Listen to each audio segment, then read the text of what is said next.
Bom dia! Vamos retomar a leitura de 1 Reis, capítulos 5 e 6. Nós estamos lendo a Bíblia em ordem cronológica nesse ano de 2021, então estamos comentando a Bíblia também em ordem cronológica, de acordo com o plano.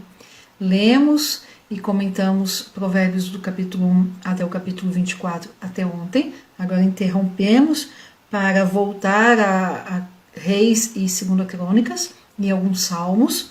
E aí mais no finalzinho nós voltamos então a Provérbios 25. Vamos então abrir nossas Bíblias em 1 Reis. 1 Reis capítulo 5 e 6 e 2 Crônicas capítulo 2 e 3. Lembrar um pouquinho, né? 1 Reis 4, nós estávamos vendo então, lemos sobre a grandeza do reino de Salomão e toda a sua sabedoria, a sua majestade, a sua riqueza e o seu prestígio, e em toda essa exuberância do reino e do reinado de Salomão, nós vemos ali a história de Salomão como rei apontando para Cristo. Apenas nesses três itens, a majestade, a riqueza e o prestígio. E aí hoje, então, nós retomamos a leitura de 1 Reis e vamos ver sobre a aliança que ele fez com o rei de Tiro, com o rei Irão. Vamos lá, então, 1 Reis, capítulo 5. Eu sei que tem gente que não gosta muito dessa parte mais histórica, mas ela é importante e ela foi escrita não só em uma versão, mas em duas, justamente porque é na história, é no desenrolar da história ao longo do tempo que nós vemos o agir de Deus e o cuidado de Deus para com o seu povo, para com o povo escolhido de Deus, o povo de Israel, e também apontando para nós, a igreja de Cristo, o povo espiritual, né? A igreja de Cristo, a igreja espiritual que Jesus comprou para Deus com seu próprio sangue. Vamos então lá. No capítulo 5 de 1 Reis, nós vemos Salomão fazendo aliança então com esse rei. Esse rei, o rei Irão, ele era amigo de Davi, quando Davi era o rei. Não tem registro, né, de nenhum tipo de conflito, de nenhum tipo de desavença. Os hebreus, eles sempre tiveram ali um bom convívio com os fenícios, com todo aquele povo ali da região de Tiro.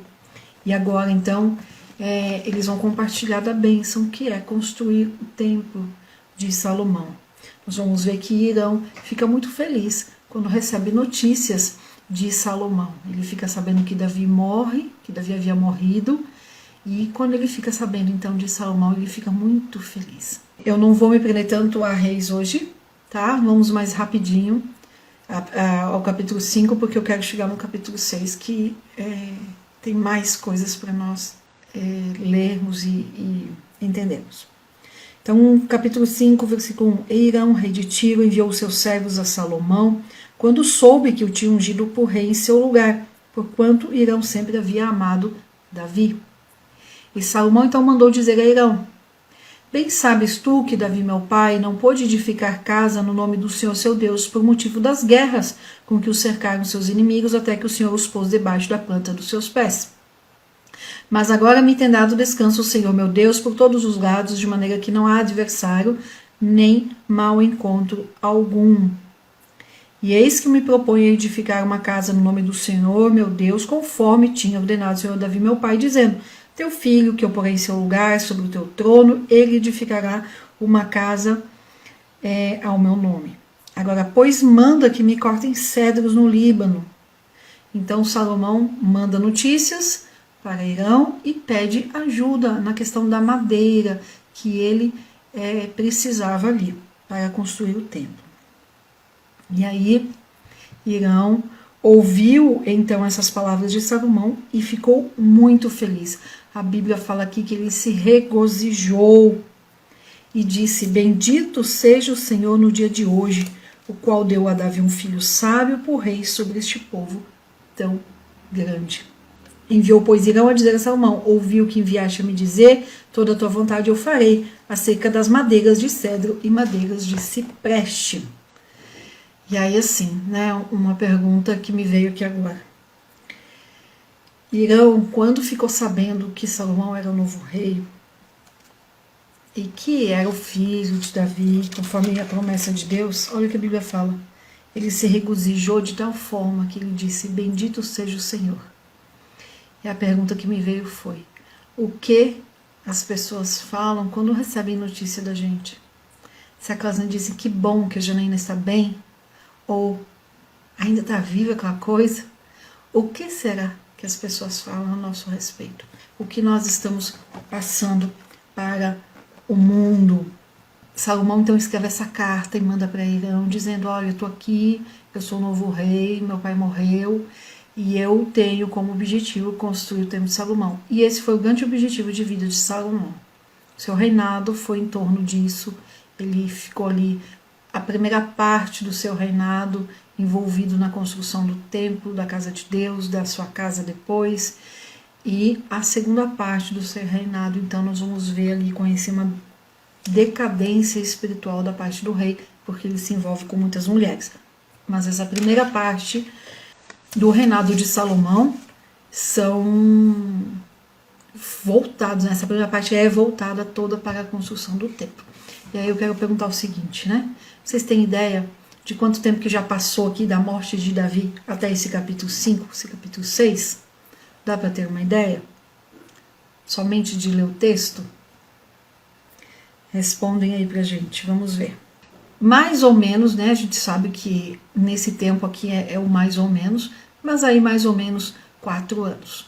De a morte de Davi, o primeiro ano Salomão estava ali imbuído de fazer tudo o que Davi falou em relação às pessoas que precisavam ser vingadas e todo esse tratamento.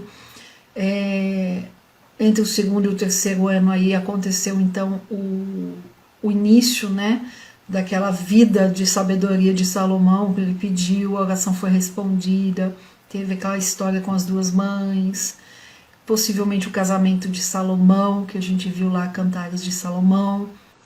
Bom, então do versículo 1 ao 9 tem essa amizade, e dos versículos 10 ao 18, então, nós vamos ver o trabalho ali dessa ajuda de Irão. Olha só, vamos ler o versículo 9. Os meus servos as levarão, né, toda a madeira que Salomão pediu, as levarão do Líbano até o mar, e eu as conduzirei em balsas pelo mar ao lugar que tu me designar, e ali as farei desatar. E as levarás por outra parte, tu farás a minha vontade, fornecendo alimento para a minha casa. Então, olha só, Salomão pediu madeira para Irão. Irão falou: eu vou dar madeira para você, mas olha, eu vou cortar, vou fazer isso, mas eu vou levar até tal lugar só. Que dali em diante aí fica por sua conta. Irão então forneceu a Salomão madeiras de cedro, madeiras de cipreste, e tudo o que Salomão pediu. E deu Salomão a Irão 20.000 coros de trigo. Isso significa 4.000 hectares, 4.000 alqueires aí mais ou menos. E aí aqui então seria o início do 4º ano. Então, versículo 11. Para o sustento da sua casa e 20 cocos de azeite batido. São 227 litros, né? Cerca aí de 60 galões. E isso anualmente. Então, olha só. Enquanto a construção durasse, mas, né, pode ser que não tenha ficado claro esse ponto. O que acontece? Nós vamos ver depois Irão reclamando de Salomão, desta aliança. Então, assim, Salomão pediu madeira para Irão. Irão falou: eu vou dar, mas os meus homens levam a madeira até tal ponto. Deste ponto em diante aqui, Salomão, você precisa levar.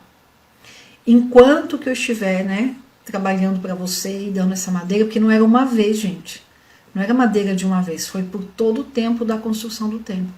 Então, enquanto eu estiver dando madeira para você, você me ajuda aí, dá o sustento. Então, Salomão deu azeite, deu trigo, durante todo o tempo da construção. Quando acabou a construção, Salomão interrompe isso. Porque para Salomão era isso, ele escreveu isso, acertou isso com Irão. Irão não entendeu isso. Nós vamos ver depois a reclamação de Irão. Versículo 13. E o rei Salomão recrutou uma leva de trabalhadores entre todo Israel, e a leva foi de 30 mil homens. Então precisava de homens para trazer essa madeira até Jerusalém. Então, 30 mil homens, os quais enviava ao Líbano. Então, como é que esses homens iam para o Líbano? Para daí fazer esse cuidado com essa madeira e tal. De 10 mil. Então, Salomão dividiu os 30 mil em 10. Ia um grupo de 10 mil homens para trabalhar. Ficavam lá 30 dias. E depois eles voltavam. E ficavam 2 meses em casa, descansando e ficando ali com suas famílias, com suas esposas e com seus filhos. Então eram 3 turmas, sempre uma trabalhando, 2 em casa. E esse revezamento. Isso está ali no versículo 14. No versículo 15, tinha Salomão também 70 mil homens que levavam as cargas e 80 mil trabalhadores de pedreiras nas montanhas. Então, 150 mil homens que não eram israelitas, tá, gente? Eram cananeus. Lá em 2 Crônicas 2, que nós vamos ver daqui a pouquinho, vai dar mais detalhes disso. Aí o versículo 16, fora os principais oficiais de Salomão, que sobre aquela obra estavam, havia 3.300, os quais eram encarregados do povo que fazia aquela obra. E ordenou o rei que trouxessem grandes pedras, pedras de preço para os alicerces da casa e pedras lavradas. E os trabalhadores de Salomão e os de Irão, junto com os que tinham chegado de Ebal, preparavam a madeira e lavravam as pedras para a construção do templo. Então, olha só, vamos pensar aí, considerando que tinha pelo menos 183.300 trabalhadores e os líderes desses trabalhadores, de acordo com esse texto aqui, o prazo para construir o templo, né, foi aí de 7 anos, bem como os custos desses materiais. Nós entendemos então o preço altíssimo da construção do templo. Eu já falei no início lá de Reis que o templo custaria, se fosse em dias de hoje, $1 trilhão em materiais e mão de obra, sustento dessa mão de obra. Tá? Se fosse fazer uma cópia exata deste templo aqui que está descrito aqui. $1 trilhão. E eu falei já na primeira vez que eu citei esse valor que eu não consegui imaginar o quanto é $1 trilhão. É muito dinheiro. Então nós precisamos entender assim, né, que foi muita gente, foi muita coisa. A construção do templo demorou aí cerca de 7 anos. A maior pedra encontrada pela arqueologia em Jerusalém, que os arqueólogos dizem que pertenceu ao templo de Salomão, ela tem aí cerca de 12 metros de comprimento e pesa 100 toneladas. Não tem registro de como essa pedra, como eles conseguiram transportar essa pedra, mas certamente esses, aqui no versículo 15 que cita, né, 70 mil homens que levavam as cargas, eram os cananeus que levavam. Eles foram obrigados a trabalhar para Salomão. Não eram escravos, mas eram obrigados a servir. Não eram escravos no sentido de escravidão, no sentido de trabalho forçado, como foi no Egito, mas havia essa situação que a gente já viu lá nos tempos de conquista lá de Josué, e outros, né, momentos aí com os cananeus, e eles então faziam o transporte dessa carga. Agora pensa transportar uma pedra de 100 toneladas. Quem está lá no Telegram, depois eu vou enviar alguns links com essas coisas aqui da arqueologia. É interessante, porque muitas vezes a gente lê a construção assim, daí a gente pensa, 27 metros isso aqui? Tudo bem. Vamos ver hoje como é que é a construção de um prédio de 20 andares, de 18 andares, para a gente ver ali o que é essa construção. Quanto tempo leva essa construção? E aí pensar que hoje leva esse tempo e é feito desse jeito porque tem muita tecnologia envolvida. E naquele tempo? 2.900 anos atrás. Como é que foi, né? Foi no braço. Claro que com algumas ajudas, né? Alguns engenhos que as pessoas desenvolveram, mas ainda era muito limitado esse transporte, o uso das coisas. E nós precisamos ter uma ideia assim da quantidade de pessoas, da quantidade de templo, 7 anos para construir o templo, muita gente envolvida. Só nesta parte de transportar a madeira do Líbano e de cortar as pedras e trazer as pedras para Jerusalém, 183 mil homens. Dá para ter ideia? Quantas pessoas tem na sua cidade? Pensa, para você conseguir comparar quantas pessoas estavam envolvidas na construção do templo. É muita gente, muita gente. E aí, 1 Reis 5, ele é equivalente, então é paralelo à 2 Crônicas 2. Vamos para a 2 Crônicas 2, porque aí a gente encerra essa parte de Hirão com Salomão. Combinado? Aí fica mais fácil, a gente encerra as partes e consegue focar mais no assunto. Então, capítulo 2 de Crônicas, o que ele tem diferente aqui do capítulo 5 de 1 Reis, né? Tem aí exatamente a mesma quantidade de versículos a começar. Para começar a nossa comparação aqui com 2 textos paralelos, então nós vamos ver o acordo aqui, então tem exatamente 18 versículos. Vamos para a 2 Crônicas capítulo 2, tem os mesmos 18 versículos, né? Acho que eu falei capítulos. Então, versículo 1, determinou então Salomão edificar uma casa ao nome do Senhor e outra casa para o seu reino. Então, ele ia construir a casa de Deus e também algo para si. Aqui fala da quantidade de pessoas no versículo 2. É preciso, então, entender, né, que eram gentios, prisioneiros de guerra, condenados, e esses cananeus que foram colocados, então, para trabalhar.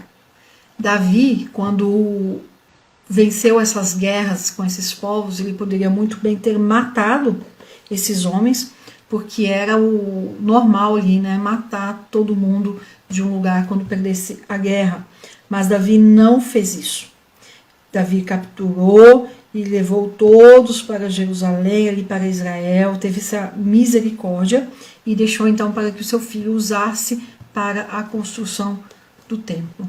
Lá em 2 Samuel, deixa eu pegar outra Bíblia aqui para não perder, nós precisamos entender o seguinte, né? Quando a gente lê aqui esse Hirão, ele não é aquele Hirão que a gente vê aqui em 2 Samuel, capítulo 5, e o versículo 11. E Hirão, rei de Tiro, enviou mensageiros a Davi, madeira de cedro, e carpinteiros e pedreiros que edificaram a Davi uma casa. Então Davi também construiu sua casa lá em Jerusalém. E quem mandou a madeira na época, porque a madeira do Líbano é a melhor madeira, quem mandou também foi Hirão. Então veja, não é o mesmo, tá bom? É pai e filho, tá? Em algum momento aí, não é o mesmo rei, porque nem ia dar conta de viver tanto mais tempo que Davi, tá? Só um esclarecimento aí. O que eu quero chamar a atenção aqui nesse capítulo 2 de Crônicas, o versículo 17 e 18. O versículo 11 antes, né? O 1 já li, o 11. Então Hirão, rei de Tiro, respondeu por escrito e remeteu a Salomão, dizendo: porque o Senhor amou o seu povo, constituiu rei sobre eles. Mostrando ali a influência, então, do rei de Israel sobre todas as nações ali ao redor. E o rei disse, né? O rei Hirão disse: bendito seja o Senhor, Deus de Israel, que fez os céus e a terra, e que ao rei Davi deu um filho sábio e entendido, dotado de prudência, para edificar casa ao Senhor e casa para o seu reino.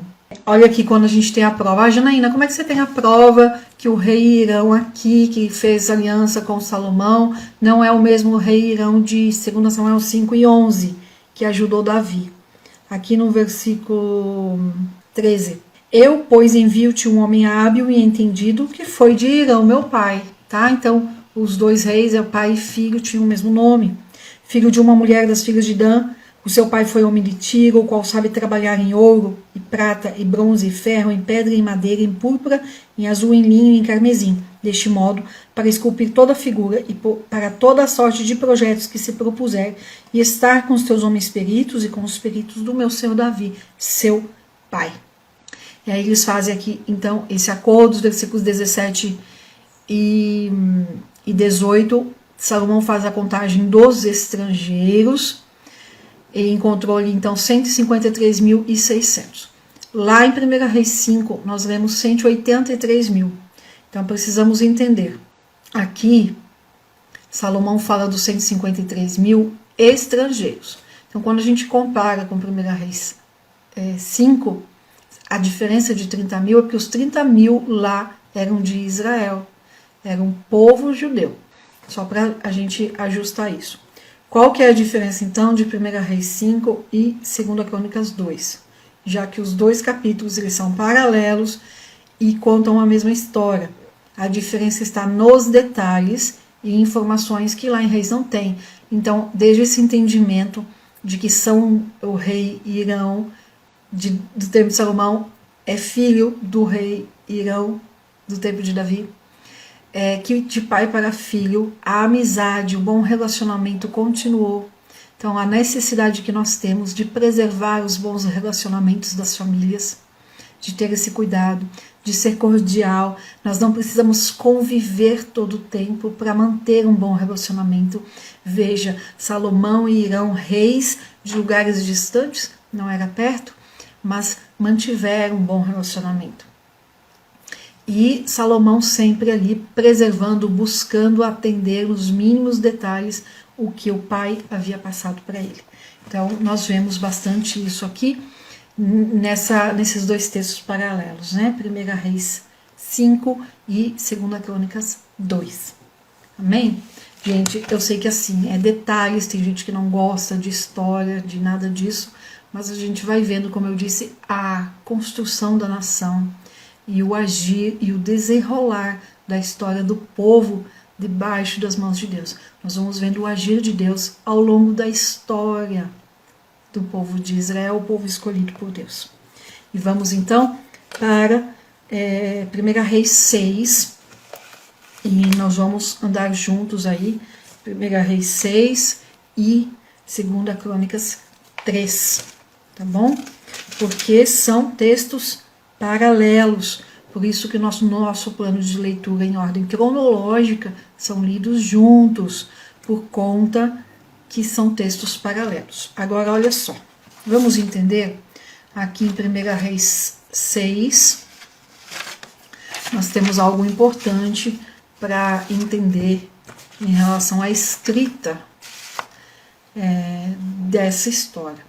Lá no Telegram eu vou mandar os links então de vídeos atuais que mostram e falam mais sobre isso daqui. Muitas vezes aqui falando, a gente não tem ideia do que foi a construção do templo.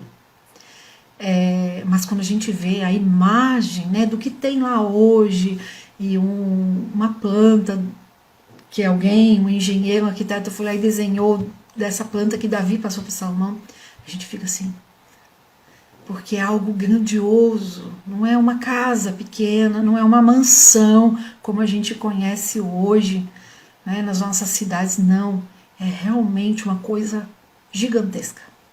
Vamos então, 1 Reis 6 e 2 Crônicas capítulo 3, são textos paralelos que vão começar a falar da construção do templo.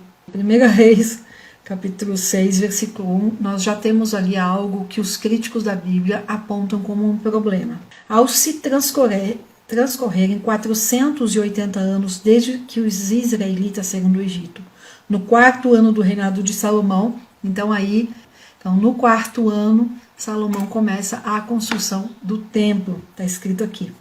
No 4º ano do reinado de Salomão sobre Israel, no mês de Ziv, que é o 2º mês, foi iniciada a construção da casa do Senhor. E aí começa o problema, porque o escritor aqui escreveu 480 anos, e os críticos dizem não bate esses 480 anos desde que saíram do Egito, porque a história deveria estar aqui, era 600 e poucos anos, né? Alguns acusam aí 590 anos, outros 640 anos, de acordo com o que cada estudioso conta. Hoje há um consenso já sobre isso, porque o que acontece? O tempo de Juízes, a gente já fala que é cerca aí de quase 400 anos o livro de Juízes. Então, se só o livro de Juízes foi 400, e aí a gente soma 40 anos de Saul mais 40 anos de Davi, já dá 480.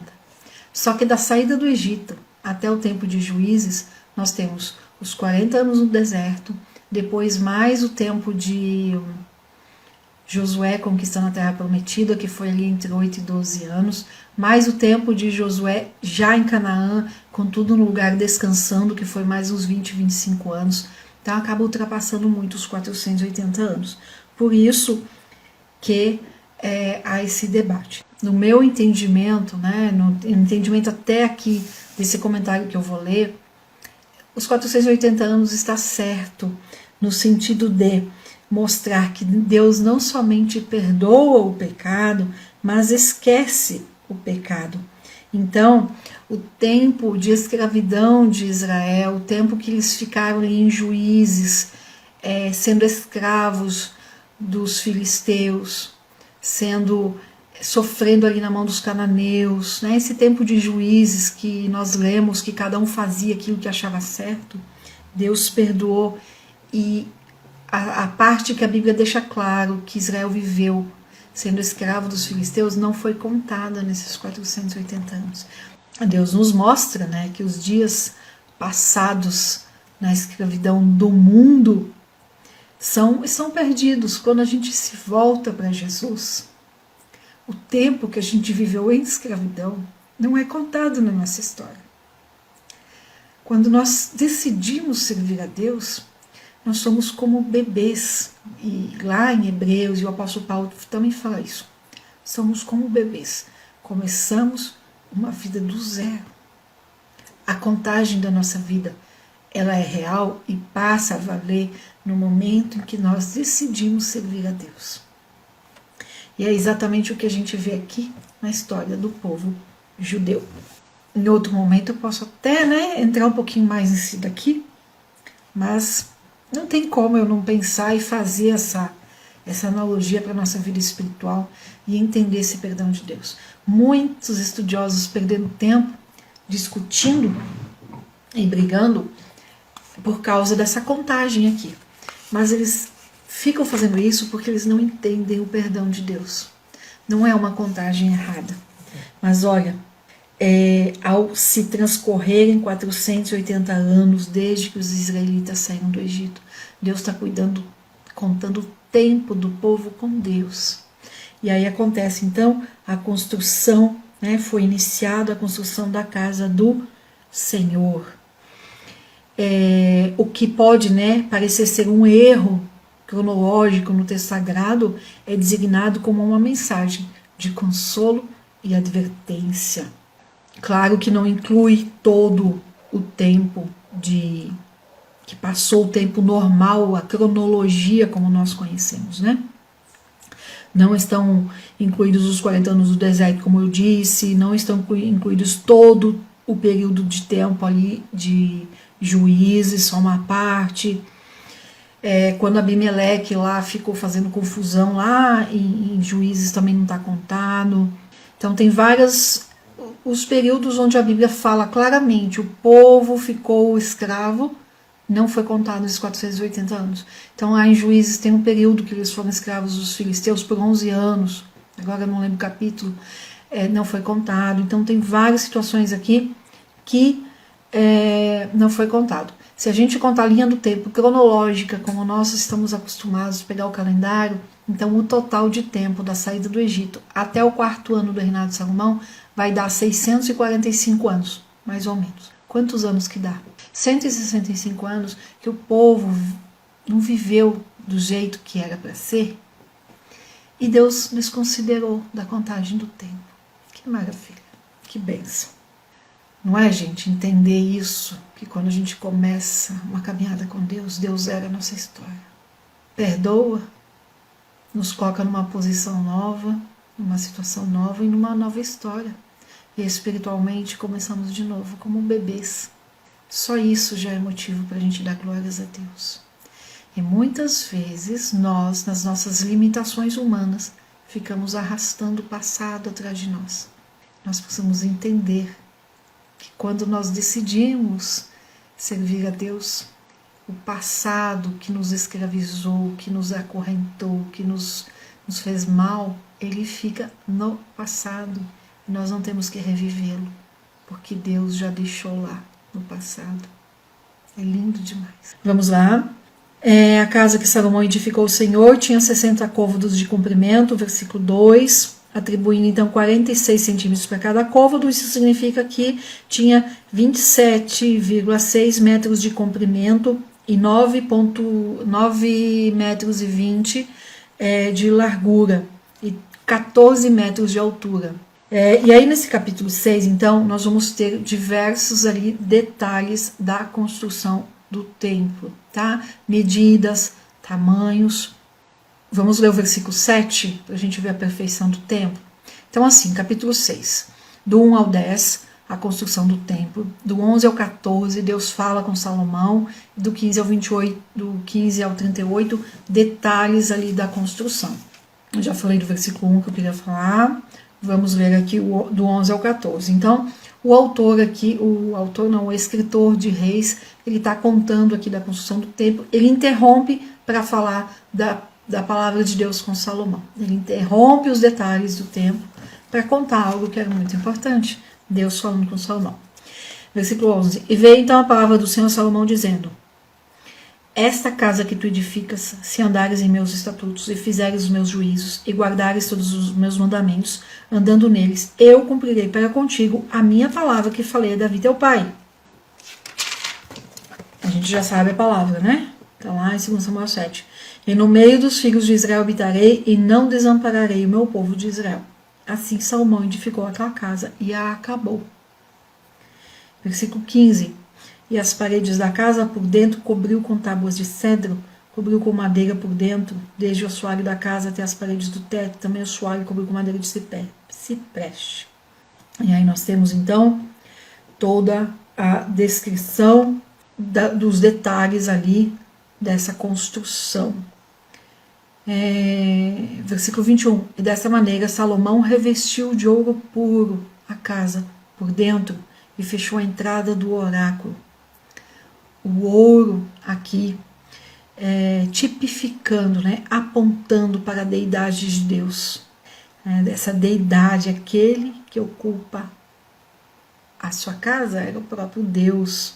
E cobriu, pois, de ouro toda a casa, de cima a baixo, deste modo revestiu com ouro todo o altar que estava diante do oráculo. Leiam depois aí, 1 Reis 6, com todos esses detalhes aí da construção da casa, o tanto de ouro que foi deixado. Nós já vimos lá o quanto de ouro, né, toneladas de ouro que Davi deixou da sua riqueza pessoal e também que o povo contribuiu. De ouro, né, versículo 30, ele revestiu de ouro também o assoalho por dentro e por fora. Jana, durante a construção do templo, Salomão já estava em pecado? Não. Assim, claro, né, que não o pecado que a gente vai conhecer de Salomão depois, lá que ele se perverteu com um tanto de mulheres que andou arrumando para si, né? Não, nisso não. Claro que é como nós, né? A gente está aqui no mundo, a gente anda e peca, né? Essas coisas do dia a dia. Mas aquele pecado que levou Salomão ali a se enredar pela idolatria, não, tá?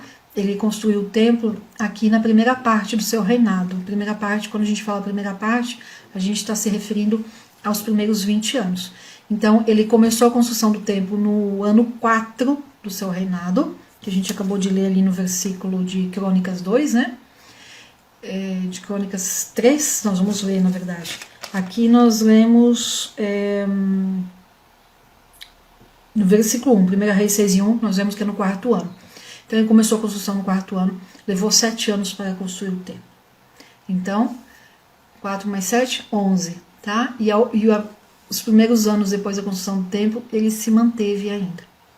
Ele começa a decair, ele começa a cair espiritualmente e moralmente na segunda parte do seu reinado, tá? Depois ali então dos 20 anos como rei. Não foi nessa primeira parte. É muito triste quando ele começa a decair. Nós vamos ver assim o que acontece, o que leva a essa queda. A idolatria foi introduzida por quem na vida dele? Pelas mulheres. Nós vamos ver que Salomão teve 1001 mulheres. E aí, aquela história do homem querer agradar a mulher. E nessa dele querer agradar a mulher, ele se perverteu. Ele se enredou pelos caminhos da idolatria, porque ele não arrumou para si mulheres que eram de Israel, conforme a lei do Senhor mandava. Ele foi arrumando mulheres de vários lugares, de várias nações, de povos que não serviam a Deus. E aí nós vamos falar um pouquinho sobre isso quando chegarmos lá, inclusive sobre as influências da mulher no marido. Nós temos que nos atentarmos para algumas coisas. Então, 1 Reis 6, do 1 ao 10, essa construção do templo, do 11 ao 14, Deus falando com Salomão, e do 15 ao 38, os detalhes. E aí vamos para Crônicas. Então, 1 Reis 5 e 6 e 2 Crônicas 2 e 3, eles são textos paralelos, por isso que nós estamos lendo, estamos comentando juntos, porque são textos que trazem contando a mesma história, o mesmo fato, em visões, em versões diferentes. Vamos lá, então no capítulo 3 de 2 Crônicas nós vamos ver mais coisas aí da construção do templo. E aí vamos ler o versículo 1. Salomão começou a edificar a casa do Senhor em Jerusalém, no Monte Moriá. A última vez, ou a primeira vez, que é citado o Monte Moriá, foi lá em Gênesis 22 e 2, quando Abraão vai lá para oferecer Isaac em sacrifício, em holocausto ao Senhor, e onde foi mostrado a Davi, ao versículo que está falando, onde havia sido mostrado a Davi seu pai, no lugar que Davi tinha preparado, na ilha de Ornã, o Jebuseu. Lá, quando teve aquele anjo destruidor, quando Davi fez a contagem do povo contra a vontade de Deus, lá em 2 Samuel 24 e 16. E aí, esse lugar, que foi o lugar de juízo, lá que o anjo destruidor foi visto por Davi, um lugar de juízo, de morte, morreu muita gente naquele dia, naquela praga, esse lugar de morte, Deus transformou em lugar de vida, em lugar de bênção, ou seja, a casa de Deus. E aí aqui reforça, então, 1 Reis, capítulo 6, o versículo 2. E começou a edificar no segundo mês, segundo dia do mês, no quarto ano do seu reinado. E aí dos versículos do 1 ao 7 vai falar então dos detalhes de construção, as medidas e todas as coisas. E eu quero ir lá para o versículo 8. Fez também deste modo a casa do lugar santíssimo, cujo comprimento era de 20 côvados, são 9 metros e 20. E 9 metros e 20 de largura. Então, o lugar santíssimo era um lugar quadrado. Olha o versículo 9, que interessante, Então, qual que é a diferença de Crônicas, a leitura de Crônicas para Reis? Reis vai mostrar mais uma versão de relacionamentos, então os trabalhadores, a força, o empenho de Salomão em construir a casa de Deus. Em Crônicas, 2 Crônicas 3, nós vamos ver detalhes, mais detalhes, vamos dizer, em relação a Reis. O que acontece? Lembra por que o cronista escreveu o livro de Crônicas? 1 Reis e 2 Reis é um livro só no original, 1 Crônicas e 2 Crônicas também é um livro só no original. Nós já falamos disso. Crônicas escreveu este livro, o cronista escreveu para os judeus que haviam voltado do cativeiro e iriam reconstruir o templo.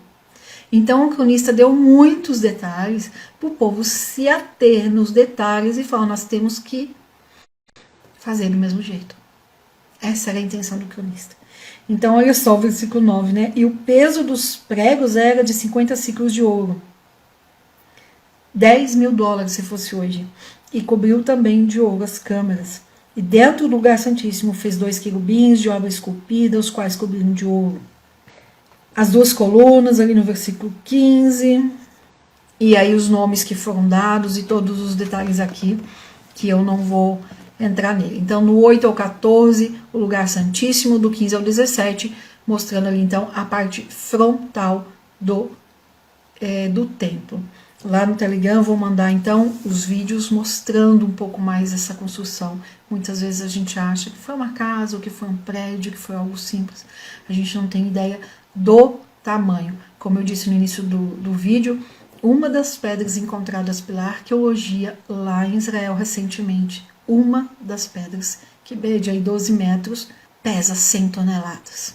Então é muita coisa. E aí, trazendo um pouco para a nossa atualidade, nós sabemos que os utensílios e as coisas para o terceiro templo já estão prontas. O Instituto do Templo em Jerusalém já fez as roupas dos sacerdotes, os instrumentos de música, esses itens aqui de ouro, alguns já estão prontos, o maior deles já está pronto, está dentro de uma redoma de vidro lá no centro de Israel antigo, da cidade velha. Qualquer turista que for lá vai ver, porque eles realmente estão se preparando. Que Deus abençoe mais uma vez, obrigado pela companhia. Tenham um excelente dia debaixo da graça de Deus.